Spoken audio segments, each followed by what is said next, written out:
మీనాని అడ్డం పెట్టుకొని ప్రభావతి ఒక నాటకం అయితే ఆడబోతోంది. రవిని, శృతిని ఇంటికి తీసుకొచ్చే ప్రయత్నం అయితే చేస్తుంది. ఒకవేళ ఏమైనా తేడా జరిగితే ఆ మీనా మీద తోసేయొచ్చు. అప్పుడు మీ అన్నయ్య గారు కూడా ఏమనరు అన్నట్టు కామాక్షిని వెంట పెట్టుకొని వెళ్తుందా. అయితే శృతి ప్రవర్తన, తీరు మొత్తం వేరే లెవెల్లో ఉంటుందన్నమాట. ఇక రవి బతిమాలుకుంటాడు, ప్లీజ్ మామ ముందు కాలు దించవా, మామూలుగా కూర్చోవా అంటే ఇక అప్పుడు ఆ మెసేజ్ చూసుకొని ఆ అమ్మాయి నార్మల్గా మాట్లాడుతూ ఉంటుంది. చాలా థ్యాంక్స్ ఆంటీ, మీరు మా కోసం వచ్చారు, మా ఇంట్లో వాళ్ళు రాకపోయినా అనేసరికి అప్పుడే శృతి వాళ్ళ మమ్మీ వస్తుందన్నమాట. ఆమెను చూసి ఈమె ఇప్పుడు ఎందుకు వచ్చిందబ్బా, ఇల్లరకం తీసుకొని వెళ్ళిపోవడానికి వచ్చిందా అన్నట్టు ప్రభావతి కంగారు పడిపోతుంది. అనుకున్న విధంగానే ఆమె ఇల్లరకం తీసుకొని వెళ్ళడానికి అన్నట్టే వస్తుందన్నమాట. ఇక అది పక్కన పెడితే ఇక ఈ సంజయ్ ఉన్నాడు కదా, బాలుని ఏదో ఒకటి చేసేద్దాం అన్నట్టు వెళ్తాడు. అక్కడ మీనా కూడా కనపడుతుంది.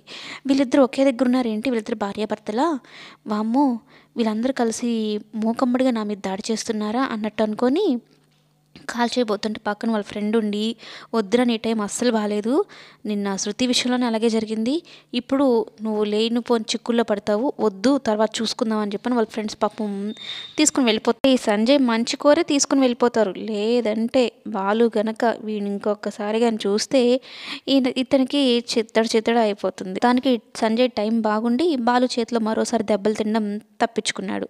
లేదంటే బాలు విశ్వరూపం చూస్తుండేవాడు. అందులో మీనా ఏమన్నా తక్కువ, భర్తని ఎవరైనా ఏమన్నా అంటేనే తట్టుకోలేదు, ఇంకా భర్తను చంపడానికే వచ్చాడు అని మరో ఇటుక రాయితో సంజయ్ తల పగలగొట్టేస్తుంది మీనా. మొత్తం మీద అయితే సంజయ్ భయపడి అక్కడ నుంచి పారిపోయాడు.